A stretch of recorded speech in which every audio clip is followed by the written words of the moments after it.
Alors, bonjour à toutes et à tous, à celles et ceux que j'ai pas encore pu voir au moment de l'émargement. Je suis Charlotte Saint-Jean, du coup, je suis responsable de la valorisation de l'architecture et du patrimoine au sein du RIS, donc à la mairie de Villeurbanne. Et donc là, je vais rapidement introduire, juste en la présentant, Julie Klein, du coup, de l'agence BASA, qui va vous présenter un projet de réhabilitation, enfin d'ITE et d'extension sur une maison individuelle dans la région lyonnaise, à Mornan plus spécifiquement. Mais je vais tout de suite lui laisser la parole. Merci beaucoup. Donc voilà, moi je viens vous parler là d'un petit projet, comme on l'a dit avant, de réhabilitation qu'on a fait il y a quelques années. Donc je vous ai remis un peu le contexte pour commencer, juste pour voir de quoi est-ce qu'on parle. Donc c'est une maison des années 30. Je vous mets la photo pour que vous puissiez voir un peu à quoi ça ressemble. Donc, c'est cette maison dans l'ouest lyonnais. Donc on était sur un projet qu'on a démarré en 2021 et qui a pris son temps jusqu'à fin 2023. Donc comme on l'a dit, amélioration thermique de l'existant plus une extension. On était au départ sur un budget aux alentours de 110 000 euros. Donc je vous laisse imaginer un peu comment est-ce qu'on a pu aborder le sujet. Je vous ai mis un peu le détail, on pourra en reparler, mais c'était assez spécifique. Donc les montants que vous voyez peuvent être un peu étonnants. Et donc on était sur une maison donc avec des murs en mâche-fer. Et la spécificité, c'est que les clients, la maîtrise d'ouvrage, avaient déjà fait un certain nombre de travaux d'isolation, notamment sur la toiture, et avait déjà changé toutes les menuiseries extérieures également, pour du bois alu triple vitrage sur l'ensemble. Donc nous, on est arrivés après ces travaux. Voilà un peu le contexte. Je vais me concentrer sur la partie isolation thermique, pas forcément trop sur l'extension, je vais en parler un petit peu, mais surtout sur la partie thermique. Donc là, vous voyez la maison. J'ai mis une photo volontairement un peu où on voit le site, parce qu'on avait un assez grand terrain autour, quand même, avec des arbres assez proches de la maison. Donc on peut aussi voir qu'il y a un caractère quand même marqué. On n'est pas sur quelque chose de très simple. Donc il y a déjà des modénatures. On voit il y a une marquise devant la porte d'entrée, ici. Paf. Cette façade-là qu'on voit, c'est, si je dis pas de bêtises, la façade Est. Et donc je vous ai mis aussi ces deux petites photos sur le côté, parce que l'extension, du coup, va venir se mettre sur cette façade Nord et la façade Est. Et on a aussi travaillé sur... ici, en fait, c'est une petite tour à l'arrière, façade Ouest, qui est une salle de bain. Pas du tout isolée, du coup, dans laquelle il fait très très froid quand les clients prenaient leur douche. Voilà un peu le départ. Donc on voit aussi qu'il y a un soubassement ici. Et donc l'idée, la demande de la maîtrise d'ouvrage, ça a été de reproduire en fait au maximum, de garder le caractère de la maison, comme on l'a vu sur ces photos, et de reproduire au maximum toutes les modénatures et de garder vraiment toutes les spécificités et architecturales de la maison.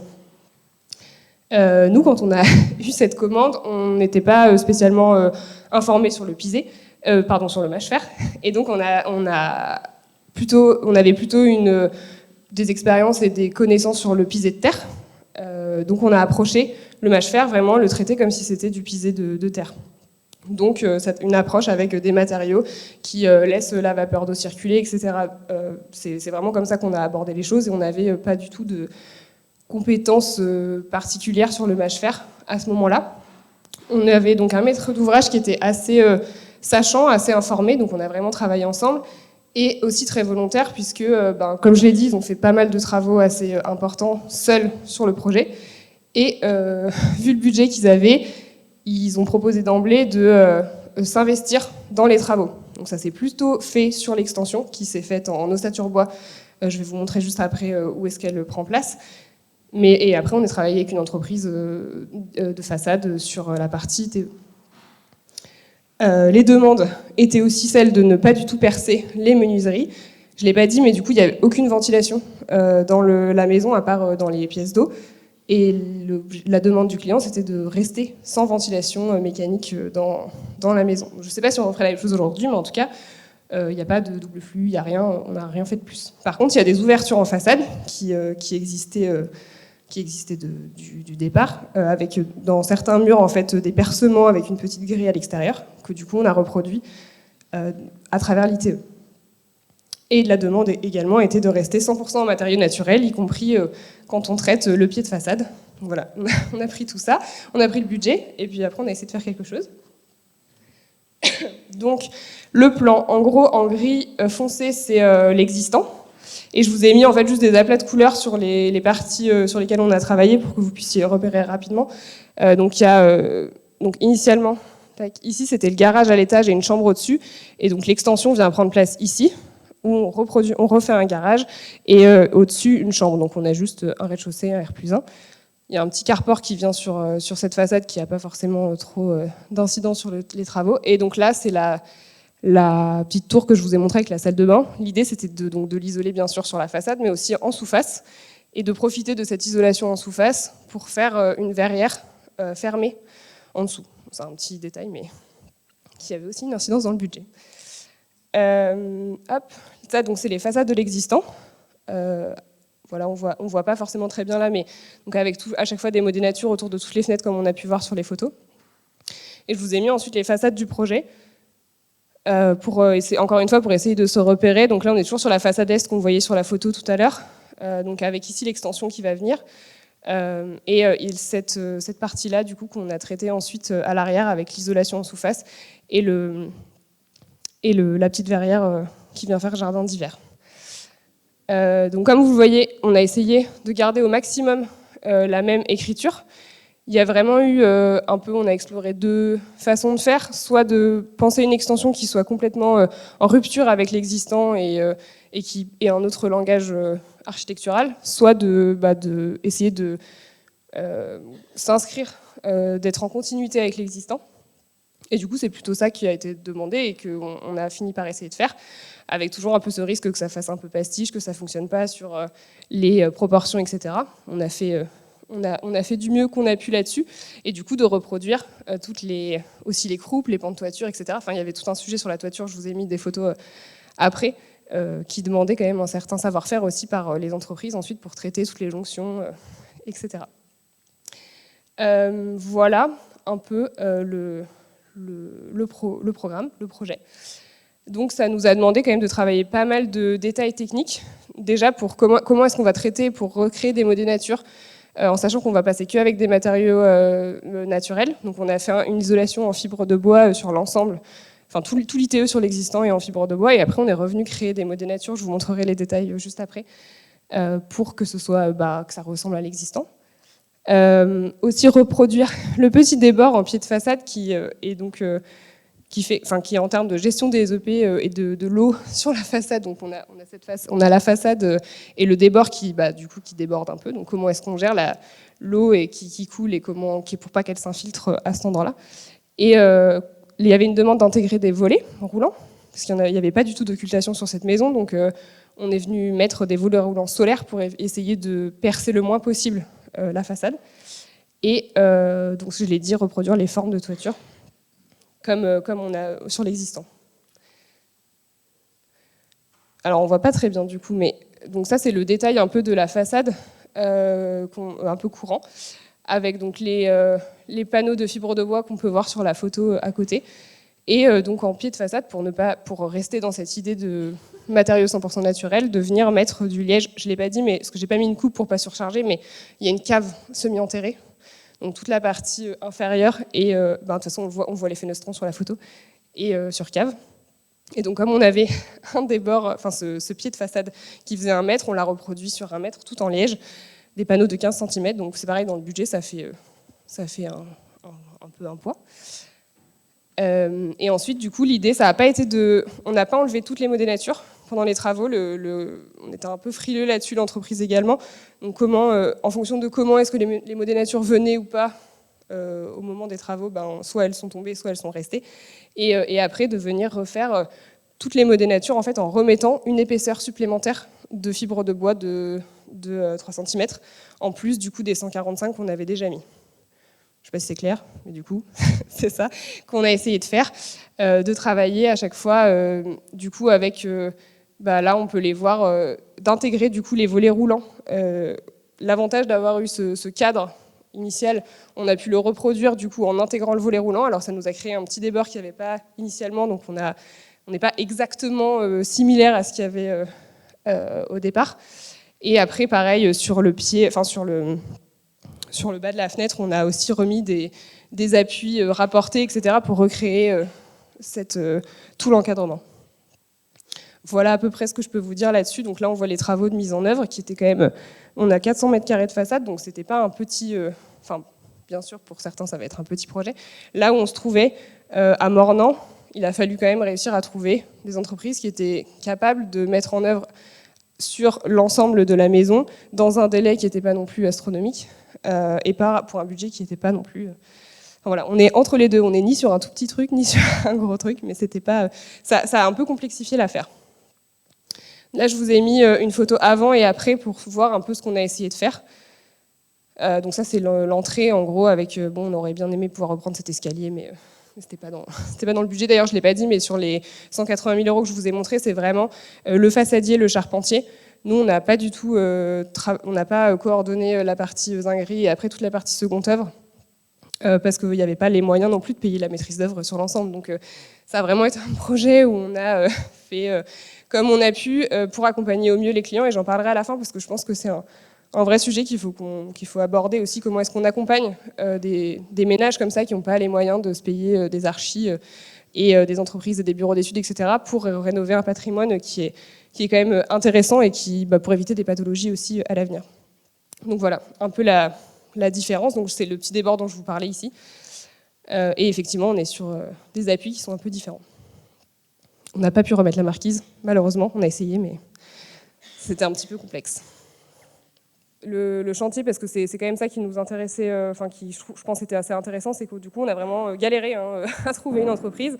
Ça nous a pris quasiment 1 an de trouver quelqu'un qui voulait bien faire le projet, qui rentrait dans le budget et avec qui on arrivait à chiffrer aussi, parce que c'était pas forcément évident. Je rappelle que du coup c'était en 2022, c'est pas il y a 10 ans, mais c'était déjà il y a 2, 3, 4 ans. Je pense qu'on ferait aujourd'hui, ce serait différent.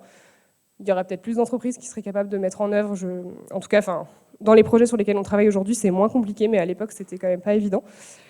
Donc on a trouvé d'abord une entreprise qui nous a proposé de faire une ossature rapportée sur la maison de la Scope Cabestan, qui c'était assez intéressant, mais qui était on était à un truc genre un devis à 300, 350 000 €, donc je vous ai dit 100 000 au départ, on n'était pas du tout capable d'assumer ça dans le projet. Ensuite, on a trouvé une autre entreprise qui était plus conventionnelle et qui était là à nous dire « Ah, mais oui, c'est bien, c'est des nouveaux matériaux, nous on a envie d'aller là-dessus, c'est intéressant, vas-y, on va essayer de chiffrer. » En fait, pendant 6 mois, ils nous ont baladés sans qu'on puisse avoir un devis. Donc c'était quand même pas forcément évident. Jusqu'à ce qu'on trouve une entreprise dans le réseau qui avait déjà des références dans ce type de mise en œuvre du coup, de fibres de bois rapportées sur la façade et qui du coup avec qui on a pu travailler. C'était une entreprise qui avait une équipe de 2 personnes qui étaient compétentes, qui faisaient les choses bien, qui respectaient les préconisations de mise en œuvre, etc. Ça a pris du temps, du coup, à 2, donc on a essayé de pousser pour avoir 2 personnes de plus, ce qui a été un peu un échec, puisque les 2 personnes de plus n'étaient pas du tout qualifiées, qu'il a fallu refaire tout leur travail par la suite. Voilà, je vous livre un peu les dessous, hein, l'envers du décor. Mais voilà, même, ne serait-ce que même que pour chiffrer, c'était pas forcément évident. Donc, encore une fois, comment est-ce qu'on fait pour travailler sur des petits projets comme ça et pas qu'en gros, ils se fassent aussi happer par coller du polystyrène partout. C'est pas forcément simple. Et nous, à la fin, je vous dis pas le prix de notre maîtrise d'œuvre, on a fait du bénévolat pendant un temps certain. J'adore le bénévolat, mais voilà. Et ensuite, donc, la technique constructive, du coup, comme je vous l'ai dit, comme pendant la conception, on savait qu'on voulait faire un ITE avec des matériaux naturels. Ça, c'était le cadre. Mais ensuite, comment la technique constructive, on était complètement ouvert à discuter avec les entreprises avec qui on allait travailler. Donc, d'où le fait qu'on ait discuté sur l'ossature rapportée, etc. Et ensuite, donc, il a fallu faire travailler sur des détails pour essayer de gérer la mise en œuvre et ce qu'on avait en tête. Parce que quand on est sur des budgets un peu serrés comme ça, les entreprises peuvent parfois avoir tendance à aller un peu au plus simple. Donc nous, on arrive en disant oui, mais on voudrait cette modénature, on voudrait encastrer ça, on voudrait que ça se voit pas, on voudrait remettre la main courante, etc. Enfin, c'est des toutes petites choses comme ça quand on regarde un projet comme ça qui est pas très gros, mais qui demande beaucoup de travail pour réussir à les intégrer. Donc voilà, donc ça n'a pas forcément été partie de plaisir, mais à la fin, ça rendait quelque chose qui... Je n'ai pas eu malheureusement le retour sur quelques années plus tard. Après, pour l'instant, la maîtrise d'ouvrage ne nous a pas rappelé. Peut-être qu'elle le fera, peut-être qu'elle ne le fera pas, parce qu'elle ne voudra pas entendre parler de nous, je ne sais pas. Mais en tout cas, à ce stade, pour l'instant, à la fin, tout le monde était quand même très content. Donc là, je vous ai mis une photo, juste par exemple, ça c'est la tour de la salle de bain pour se rendre compte aussi un peu le niveau de complexité de ce qu'il fallait gérer entre le zingueur. Pareil, là, il n'était pas très très heureux, le façadier, quand il est venu voir et qu'il a fait « Attends, mais du coup, moi, j'ai pas chiffré la complexité de l'arrière de la tour, comment est-ce que j'intègre ça, etc. » Là, c'est l'extension, du coup, ici, avec le carport sur le côté. Donc, pour nous, c'est plutôt... on n'a pas forcément... Enfin, pour nous, ça fonctionne assez bien dans le fait de se dire on est plutôt sur une continuité. Je ne vais pas dire, je trouve ça formidable et réussi, mais en tout cas, c'était plutôt ce qu'on s'était imaginé. Et l'arrière, du coup, j'ai pas de photo terminée, mais c'est donc la tour de la salle de bain sous laquelle on a fait un caisson, dans laquelle on a soufflé de la ouate, il me semble, et en dessous le petit jardin d'hiver. Donc vous voyez, on a reproduit donc pareil des couleurs d'enduits différentes, etc. Je vous ai mis, alors la complexité de ce projet, c'est de prendre des photos. Il y avait vraiment beaucoup d'arbres, donc c'est un petit peu pas forcément évident de voir ce que ça rend à la fin. Là, on voit un peu mieux. On est quand même sur une architecture qui est assez proche de ce qu'on avait au départ. Vous donnerez votre avis ensuite. Et donc oui, pour finir, je ne sais pas si on referait exactement la même chose aujourd'hui. En termes de ventilation, pareil, est-ce que ça fonctionne ? Est-ce que vraiment... quel est l'impact aujourd'hui de cette isolation sur le confort des occupants, etc. A priori, ils chauffent moins, c'est déjà une bonne chose. Après, comment ça va se comporter dans le temps, etc., je ne sais pas dire. Et je voulais finir juste en disant, effectivement, comment est-ce qu'on fait aussi, il y a sûrement beaucoup d'architectes dans la salle pour accompagner aujourd'hui des ménages qui n'ont pas forcément les moyens déjà de rénover. Je vous l'ai dit au départ, c'était 100 000 €, on arrive à 180 000. 180 000, c'est juste les lots que je vous ai montrés, donc ils sont allés bien au-delà de ce qu'ils avaient imaginé au départ.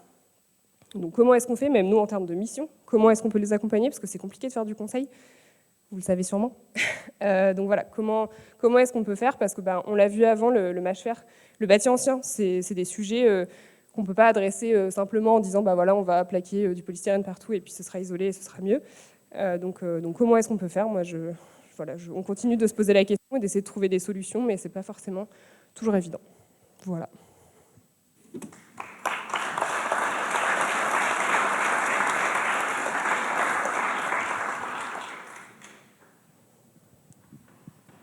Merci.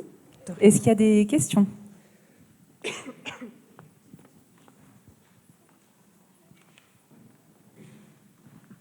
Bonjour, c'est une question plutôt d'ordre technique. J'ai bien saisi que vous aviez retraité les maux des natures avec une surépaisseur d'ITE en fibre de bois. Moi, la question, c'est l'appui de baie. Je pense que vous l'avez traité différemment. Est-ce que vous pouvez nous en dire plus sur ce traitement-là et si thermiquement vous avez réussi à effacer un peu le linéaire thermique? Merci. Merci. Je pense que c'est pas très satisfaisant ce qui a été fait parce qu'au final, on a traité ça. Hop, si je remets le détail, où est-il ? En fait, on a juste traité ça avec de la fibre de bois que l'entreprise a posée à l'horizontale, ce qui nous a un peu donné des sueurs froides au début de se dire mais attends, c'est pas forcément fait pour comment. Enfin bref, ils sont engagés là-dessus, donc on est parti comme ça et donc on a juste remis. On voit là une petite tablette de 30 mm, pareil en pava-bloc sur l'appui. Donc je pense qu'il y a quand même pas mal d'endroits où il y a des... Pareil, on l'a fait aussi en partie haute. Je pense qu'on n'est pas forcément très satisfaisant, surtout vu le nombre de menuiseries, etc. Je pense que si on faisait des calculs sur la maison et sur ce qui a été fait, ce ne serait pas forcément très satisfaisant, mais en tout cas, c'est ça qui a été fait là sur les appuis de fenêtre. On a essayé de trouver des solutions. On n'avait pas forcément des épaisseurs de dormants qui étaient faciles à gérer, surtout qu'il y avait du coup les petites sorties, etc. Enfin, on avait... c'était assez contraint. Donc on a mis le minimum qu'on a pu pour essayer un peu de couper, mais voilà. Je sais pareil, ça je suis intéressée pour voir comment est-ce que ça va vieillir avec la pluie, etc., l'eau qui stagne et tout ça.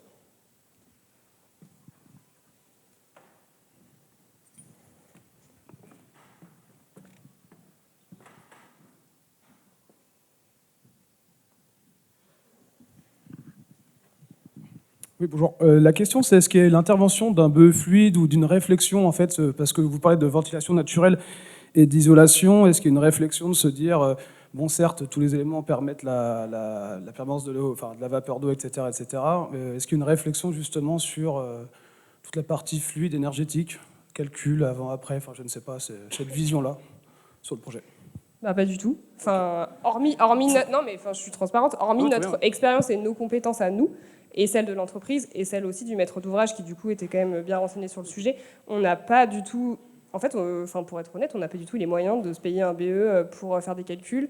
Pas du tout. Enfin, c'était pas ouais. à l'ordre du jour. J'aurais beaucoup aimé. Ah, mais très bien. C'est le client, du coup, qui savait très bien ce qu'on faisait. En tout cas, lui, c'était sa demande. Après, c'est lui qui a acheté sa maison, il l'a rénovée, il la connaît, il a fait. On s'est appuyé sur ce côté empirique et pas forcément sur des données. Après, là, ça va peut-être à l'encontre de tout ce qu'on a dit avant, mais en tout cas, nous, on a travaillé comme ça, on a fait avec les moyens. Et c'est pour ça vraiment que je pose la question de comment est-ce qu'on fait pour accompagner, parce que il y a un peu un trou entre les projets où on peut se payer justement l'expertise, et puis les projets où on peut pas du tout, mais du coup, on peut accéder à d'autres choses avec Solia, etc. Quand on est entre les deux, qu'est-ce qu'on fait? Comment est-ce qu'on fait pour accompagner? Parce que voilà. Après, en tout cas, nous, notre approche aujourd'hui, c'est de nous se former pour essayer d'accompagner au mieux, sans faire exploser des coûts, même si ce serait formidable. Mais aujourd'hui, on ne sait pas prendre un BE là-dessus, quoi. Merci. De rien.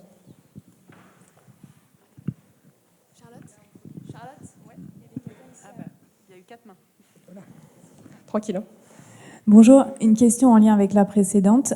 Pourquoi est-ce que c'est un parti pris d'ITE qui a été retenu? J'imagine que c'est parce qu'il n'y avait pas de diagnostic, parce que peut-être que des scénarios moins interventionnistes et plus sobres auraient pu être retenus, par exemple de cibler l'amélioration de la toiture, des menuiseries, du plancher. Bah, du coup, tout ça avait déjà été fait, puisqu'ils avaient déjà changé le triple vitrage. Ils avaient déjà isolé la toiture eux-mêmes, dans les combles. Et en fait, ils avaient déjà fait beaucoup de travaux. Donc après, revenir, par exemple, même si on s'était lancé dans un ITI ou quoi, pour compléter quelque chose, ils ne voulaient pas reprendre tout l'intérieur. Là, l'idée, en plus, ils ne pouvaient pas déménager pendant un certain temps. Enfin, c'est des choses vraiment très basiques. Mais ils sont venus avec une demande d'ITE. Effectivement, il n'y avait pas de... Il n'y avait pas du tout de DP ou quoi qui avait été fait sur la maison. Donc nous, on a répondu à la demande un peu basiquement en essayant de compléter les travaux qui avaient été faits précédemment, quoi. Et au regard de ce qui a été dit précédemment sur les qualités thermiques du mâche-fer, ça ne répondait pas du tout à leurs besoins d'amélioration de confort. Bah, a priori non, puisque ça faisait déjà 6 ans qu'ils avaient fait leurs travaux et qu'ils voyaient, je pense, une amélioration, mais qui n'était pas suffisamment significative. Et notamment, par exemple, ils voulaient absolument isoler la salle de bain, là, la tour à l'arrière. On aurait pu faire que ça, mais du coup, c'est des grands volumes à l'intérieur. On est sur une maison vous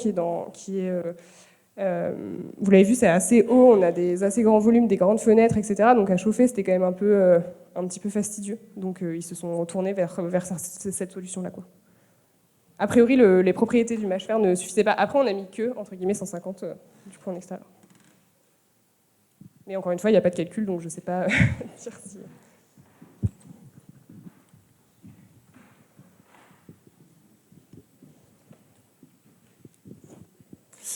Bonjour. Alors, j'imagine que l'ITE en fibre de bois était sous avis technique, et j'imagine aussi que dans le domaine d'application de l'avis technique, il n'y avait pas les maçonneries en béton de mâche-fer.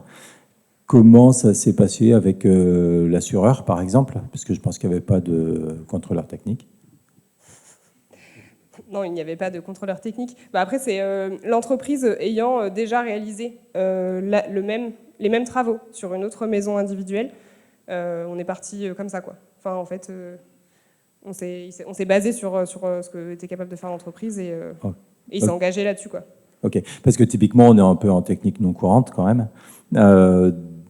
Et l'assureur n'a pas tiqué là-dessus, il n'y a pas de souci, quoi. Il n'y a pas eu d'appel. Non, il n'y a pas eu de sujet, en fait. Et je pense que c'est là aussi où c'était pas forcément évident pour choisir une entreprise qui, du coup, aussi pouvait nous rassurer sur la mise en œuvre, etc., quoi. Bon, j'espère qu'il n'y aura pas de souci. Je vous dirai ça dans quelques années. Plus que 6 ans, oui. Mais ne me portez pas l'œil, merci.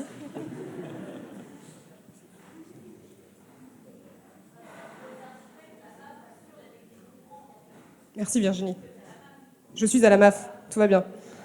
C'est bon. Merci Virginie. C'est vrai. C'est bon, vous m'avez entendu? Ah, je remonte.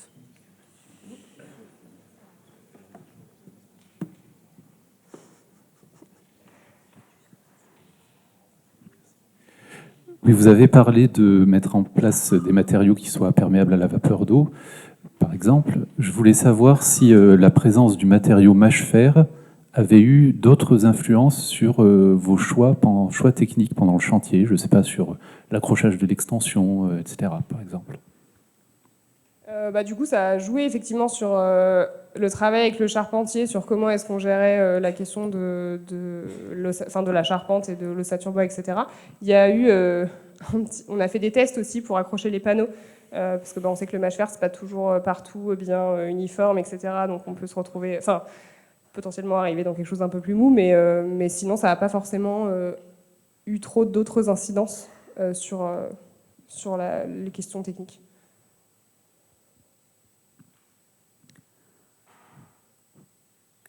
Petite dernière, avant d'enchaîner avec la prochaine intervention.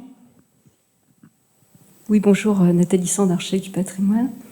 Petite question, peut-être ça a été abordé. Il y a quelque chose en toiture? Comment? L'isolation de toiture. Oui, du coup, oui, je l'ai dit, les clients, la maîtrise d'ouvrage avait isolé en 2015 les combles. Et ils ont mis quoi? Je l'ai mis, hop, je suis désolée, le dossier a quelques années, donc je n'ai pas tout en tête. Tac. Hop.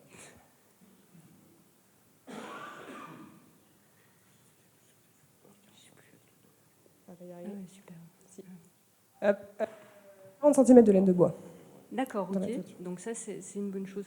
En fait, non, mais oui, voilà. Sinon on aurait travaillé aussi sur ce sujet-là. Hein, oui. Donc voilà. Moi, j'ai vu une observation, et puis surtout, par rapport à votre question, comment on intervient sur les maisons individuelles. Aujourd'hui, malheureusement, la première approche qu'ils ont, c'est le DPE.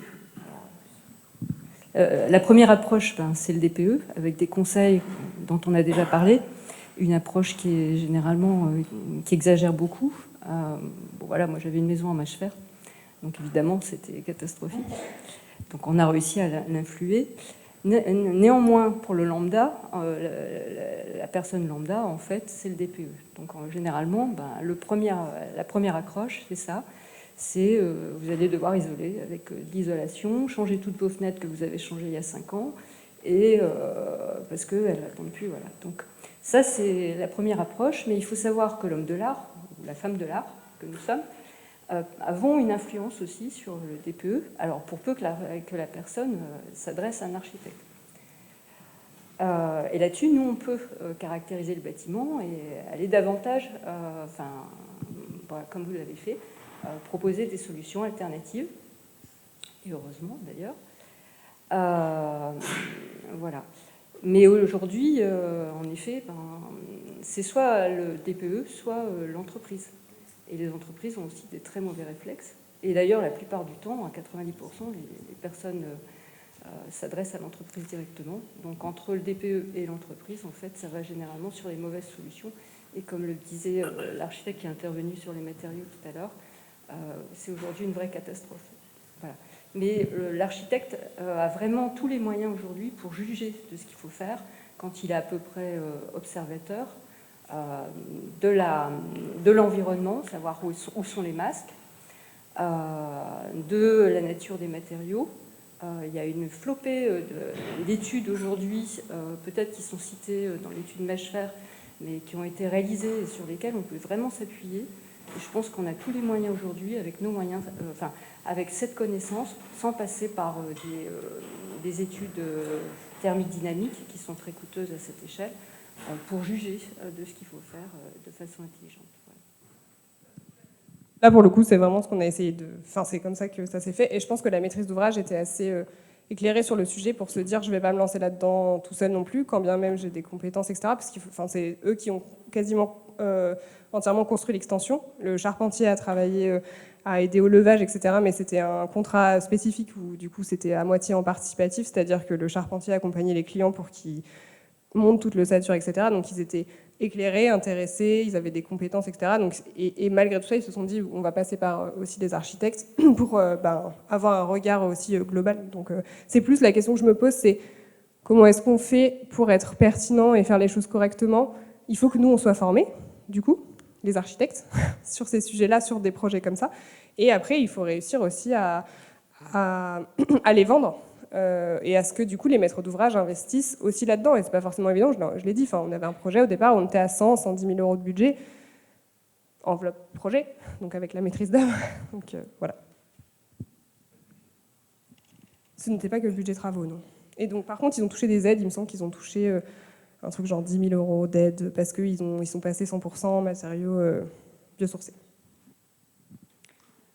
Alors, si c'est bon pour tout le monde et que je ne frustre personne, on va peut-être passer à la dernière intervention de la matinée.